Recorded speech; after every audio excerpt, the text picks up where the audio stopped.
নম্বর সূরা মাইদা আয়াত নম্বর 72 রব্বুল আলামিন বলেন ইন্নাহু মাইয়ুশরিক বিল্লাহ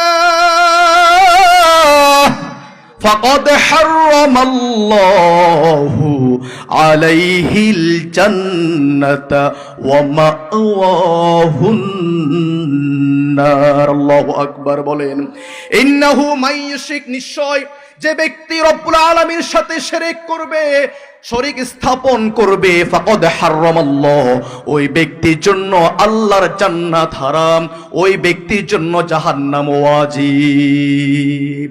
আল্লাহর সাথে শরীক করবেন কিনা? সকল কিছু করেন যিনি, তিনি কে? আল্লাহর সাথে কোন বস্তু, কোন প্রাণী, কোন কিছু অংশ স্থাপন করবেন না। যদি করেন আপনার সকল আমল শেষ, আপনার জীবনের সকল কিছু ধ্বংস করে দিবেন যিনি, তিনি কে? মেরাজের রাত্রে রব্বুল আলামিন সাথে যখন সাক্ষাৎ করার জন্য আমার আপনার কলিজার নবী মুহাম্মদুর রাসূলুল্লাহ, সবাই বলেন সাল্লাল্লাহু আলাইহি ওয়াসাল্লাম, যখন মেরাজে গিয়েছিলেন 621 সালে, মেরাজ থেকে আসার পরে রব্বুল আলামিন 3টা উপহার পাঠিয়েছেন আমার আপনার জন্য। কয়টা উপহার?